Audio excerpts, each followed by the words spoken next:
Okay, so you want to own a homestead. Buy some land, plant a garden, raise a few animals, stop paying grocery bills, maybe cut the power cord entirely, live off the land.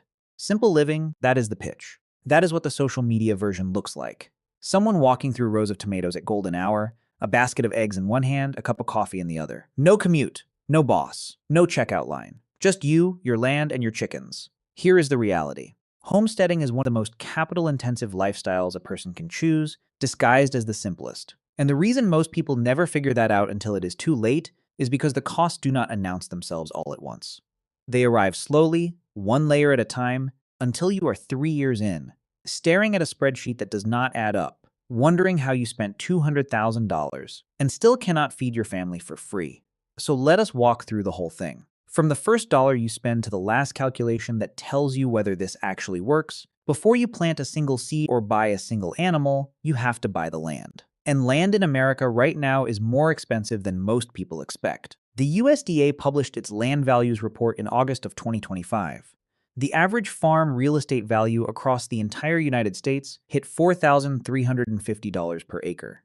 That is up from $4,107 the year before. And that has been going up every single year for 5 consecutive years. If you want pasture land, the kind you need for animals, the national average is $1,920 per acre, but averages are misleading because where you buy changes everything. Raw, undeveloped rural land in states like New Mexico or Wyoming can run under $500 per acre in remote areas. Move to Virginia, North Carolina, or Tennessee, states where the homesteading movement is actually popular, and you are looking at $3,000 to $8,000 per acre for usable rural ground. Try to buy near the Mid-Atlantic or Northeast, and even rural acres cross into 5 figures.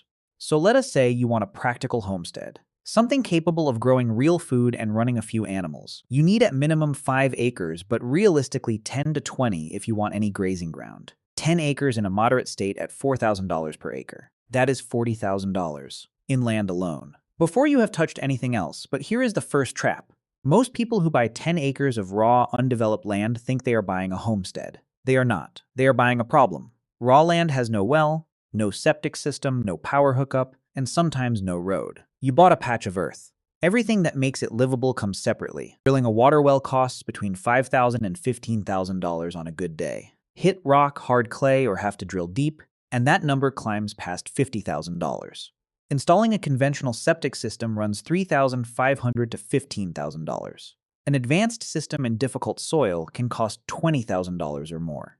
Running electrical power from the nearest utility line to your property can cost anywhere from $2,500 to $12,500, depending on distance. If you need a gravel road or driveway built, add another $500 to $10,000. Permits, impact fees, site inspections, budget $1,000 to $20,000 depending on your county.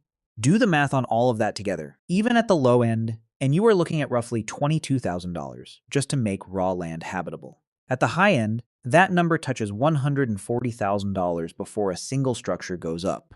So your 10-acre parcel that cost $40,000 just became a $60,000 investment at minimum and a $180,000 one if the geology does not cooperate.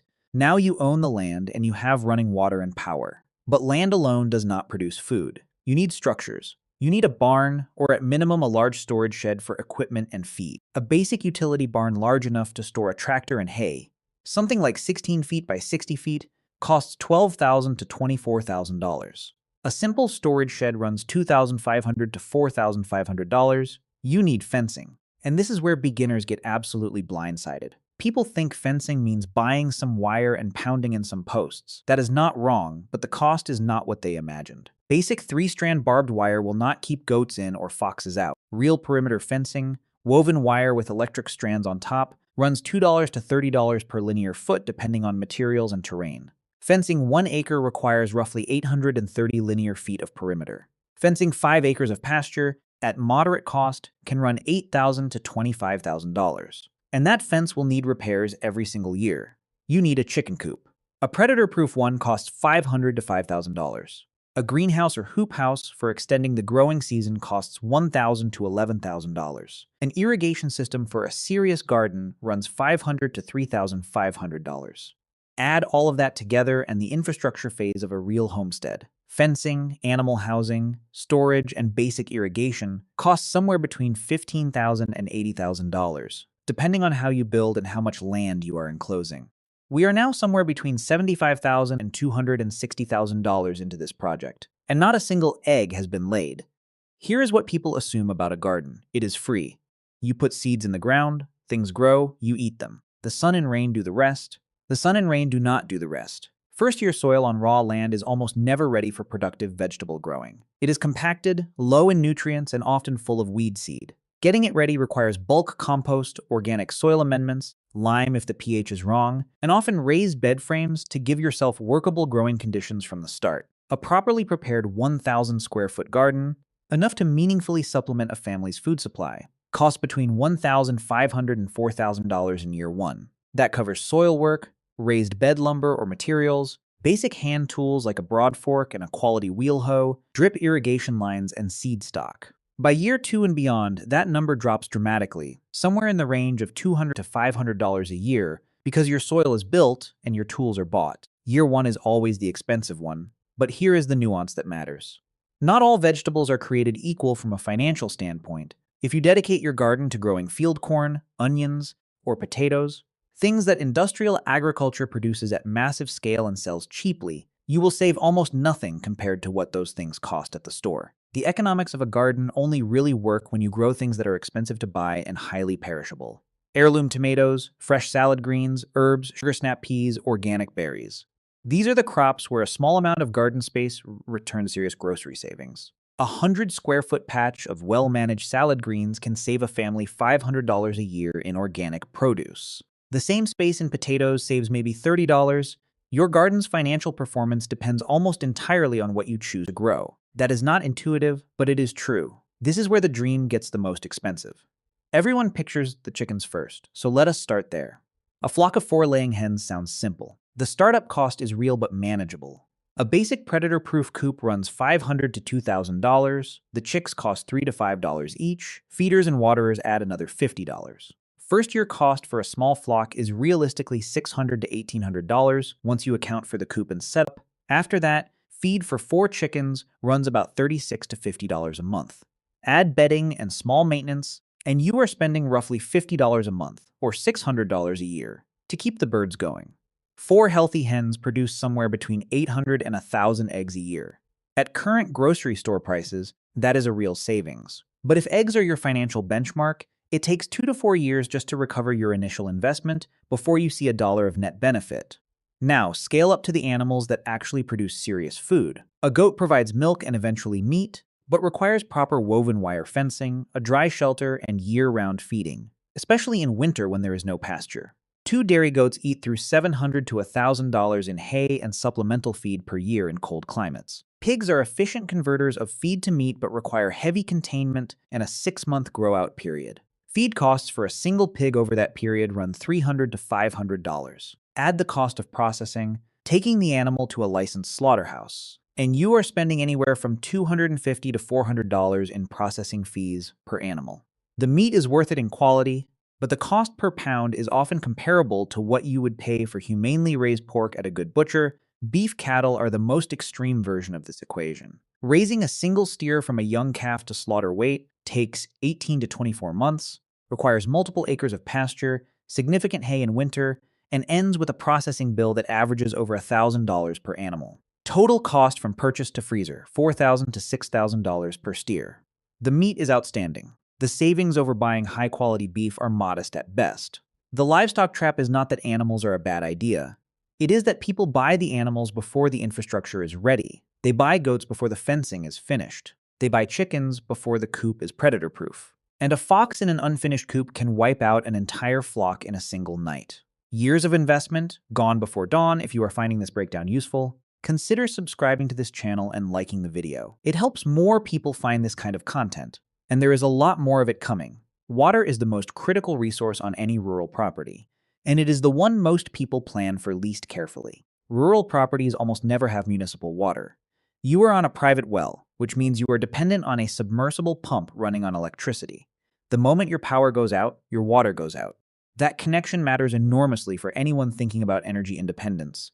Drilling a well is not a one-time problem you solve and forget. Submersible pumps have a lifespan of 10 to 15 years, at which point they need to be pulled from the well and replaced, a job that costs $1,500 to $4,000 in labor and parts. Wells themselves can go dry during droughts, a risk that is increasing in many parts of the American South and West. Rainwater harvesting systems, food-grade tanks, first flush diverters, filters and pressure pumps add $2,000 to $8,000 to your water infrastructure and require annual filter replacements and periodic pump maintenance. Now add energy. The dream for many homesteaders is leaving the power grid entirely. The financial reality of that dream is sobering. According to Forbes, a complete off-grid solar system capable of powering a modest home costs between $30,000 and $60,000 installed. That covers the solar panels, the battery bank, the inverter, and the installation labor. Energy Sage puts the number for serious whole-home battery backup at $34,000 or more. Even a serious DIY approach, buying your own components and doing the installation work yourself, typically runs $15,000 to $20,000 for a system large enough to run a real house. The math on energy payback is straightforward. If your electricity bill is $150 a month, which is roughly average for a moderate American home, you are spending $1,800 a year on power. A $35,000 off-grid system takes roughly 19 years to pay for itself in avoided utility bills. Solar panels last 25 years. The battery bank lasts 10 to 15 years, meaning you will replace it once during the system's life at a cost of $8,000 to $15,000. So the system that was supposed to save you money requires a midlife reinvestment. This does not mean off-grid power is wrong. It means it is not a financial shortcut. It is a prepayment of future utility costs, bundled into one large upfront expense. There is a cost in homesteading that never appears on any quote or invoice, and it is the one that breaks more people than all the financial costs combined. It is time. A real homestead requires 1.5 to 3 hours of daily chores every single day without exception. Feeding animals, collecting eggs, checking water, cleaning coops, mucking stalls, those hours are non-negotiable. Animals do not observe weekends. They do not care that it is Christmas morning or that you have a fever. Then there are the seasonal surges. Spring means tilling, bed preparation, planting. Summer means daily weeding, irrigation checks, pest management. Autumn means harvest, canning, processing animals, and stacking firewood. Winter means cutting, splitting, and carrying that firewood, feeding animals in the cold, and keeping water from freezing. Added up, and a well-run homestead requires 30 to 40 hours of physical labor per week during peak seasons, tapering to 15 to 20 hours in winter. Now apply a simple economic concept called opportunity cost. If you earn $30 an hour at your job, and homestead labor saves you $50 worth of groceries every 15 hours of work, you earned about $3.30 per hour from that homestead labor. You would have done far better financially by working an extra shift and buying the groceries. This is not an argument against homesteading. It is an argument for being honest about what homesteading actually trades. It trades money for labor. It trades purchasing convenience for physical self-reliance. It exchanges a paycheck for a different kind of return. One that has real value, but one that you need to consciously choose rather than accidentally stumble into. Equipment breaks. Buildings age. Fences fail. A used utility tractor, the single most important piece of equipment on a productive homestead, costs $10,000 to $25,000. Annual maintenance for hydraulic fluid, filters, tires, belts, and mechanical wear runs 5 to 8% of the purchase price per year. That is $500 to $2,000 a year just to keep a $10,000 tractor running. Well pumps fail without warning and need replacement every decade. Solar inverters have similar lifespans. Barn roofs need work. Fence lines get torn up by falling trees. A zero-turn mower for managing pasture runs $4,000 to $10,000 and requires regular service. Experienced homesteaders operate by a simple rule. Set aside 3 to 5% of your total infrastructure value every single year as a maintenance reserve. If you have built $80,000 of infrastructure, barns, fencing, irrigation, equipment, you should be reserving $2,400 to $4,000 a year for repairs and replacements, whether you spend it or not. Beginners who skip this step find themselves a decade into the property with a barn roof that leaks, a tractor that will not start, and a fence line that is one bad storm away from losing all their livestock. Here is where homesteaders who are serious about the economics try to fight back against the costs. Selling surplus agricultural output is the most obvious path. Pastured eggs sell for $4 to $6 a dozen at farm stands and farmers markets. A flock of 20 laying hens can produce over 300 dozen eggs a year, earning $800 to $1,000 annually. Raw honey from a few beehives returns $300 to $800 a year per hive at direct-to-consumer prices. Surplus vegetables, especially organic heirloom varieties, sell well at local markets. More sophisticated homesteaders move into value-added products: jams, hot sauces, artisanal tallow soap, herbal salves, dried herbs.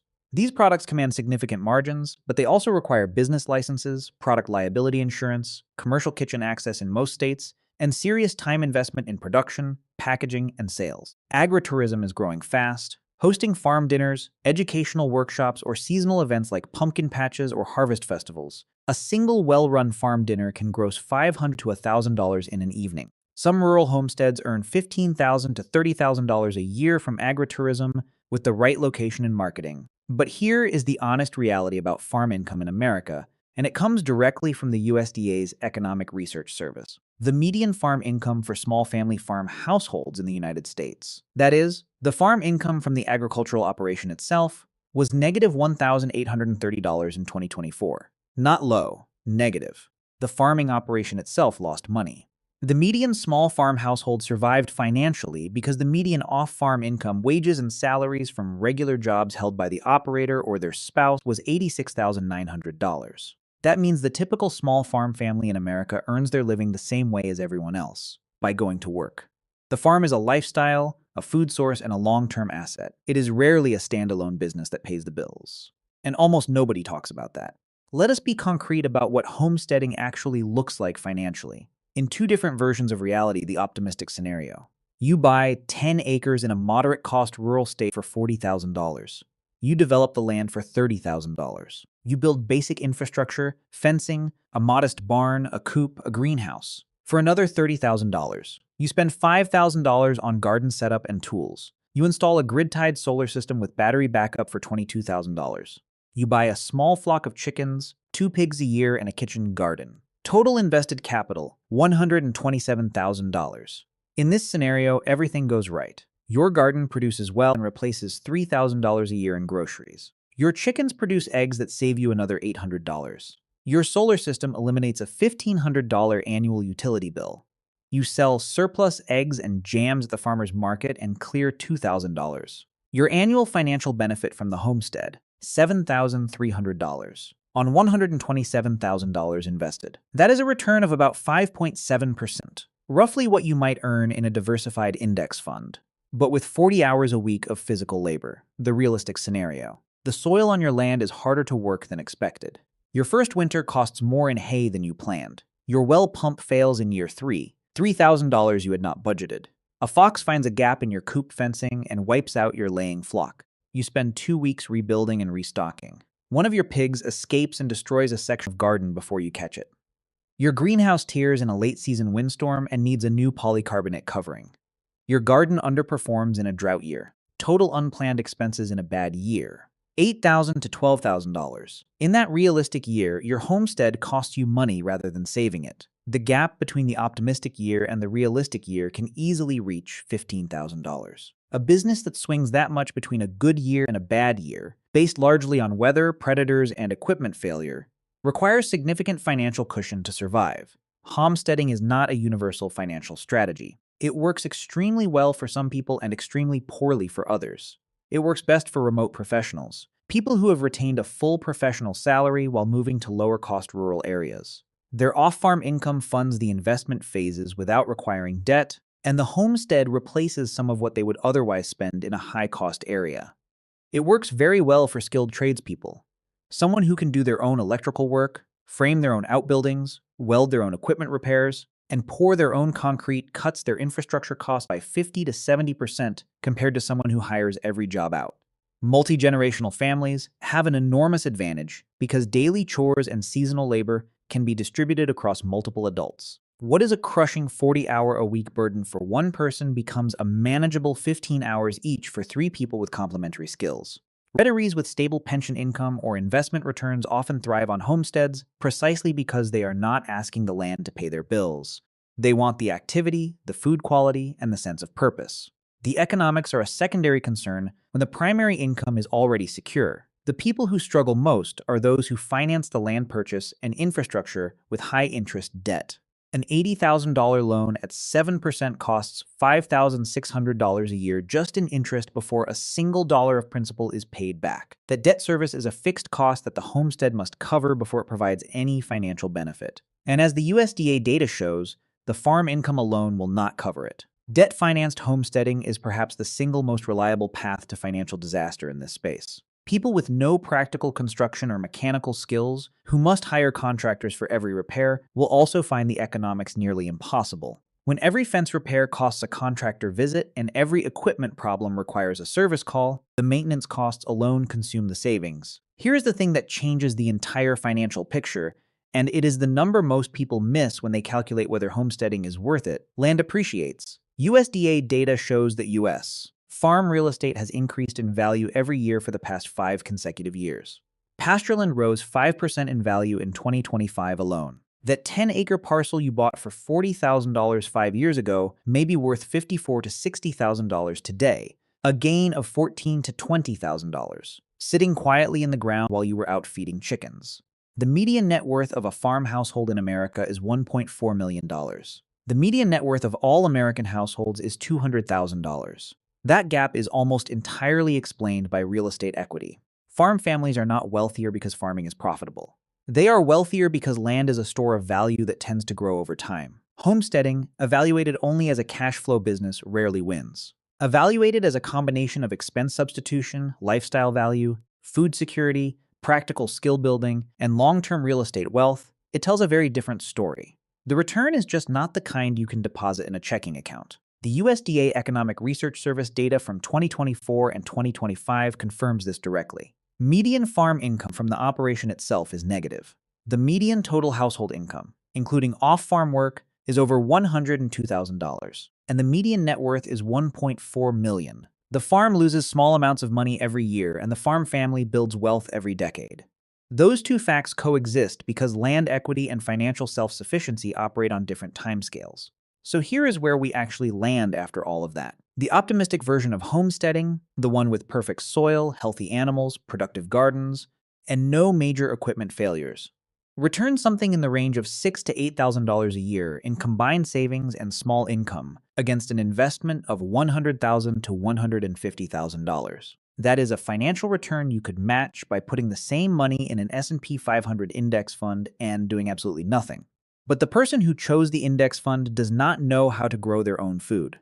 They do not have a freezer full of meat from animals they raised. They do not have 4 years of practical skills they did not have before. They do not own land that has been quietly appreciating. They are not more resilient to the next supply chain disruption, the next egg shortage, the next grocery price spike. And when egg prices at the grocery store hit $4.82 a dozen, which they did in January 2023, according to USDA data, the homesteader opens their back door and collects breakfast. Homesteading exchanges money for a different kind of security, convenience for capability, commercial dependence for self-reliance. The math works if you go in with realistic expectations, stable outside income, practical skills, a willingness to be patient, and no debt service weighing the whole thing down. The math fails if you expect the land to pay your mortgage, fund your groceries, and provide your salary all at the same time. The house always wins in this business too. The house just happens to be the house you built on land you own, with food you grew, powered by sunlight, surrounded by animals you raised yourself. Make sure you are the house. If you want to go deeper on the real financial planning behind a homestead, including detailed cost breakdowns, income projections, and a step-by-step framework for deciding whether this makes sense for your situation, check out the full business guide linked in the description and pinned in the first comment below. It covers everything we touched on here in far more detail, so you can run the numbers for your specific situation before committing a single dollar. If this video gave you a clearer picture of what homesteading actually costs and what it can realistically return, please like it and subscribe to the channel if you have not already. It genuinely helps this content reach more people who are trying to make smart financial decisions. Thanks for watching.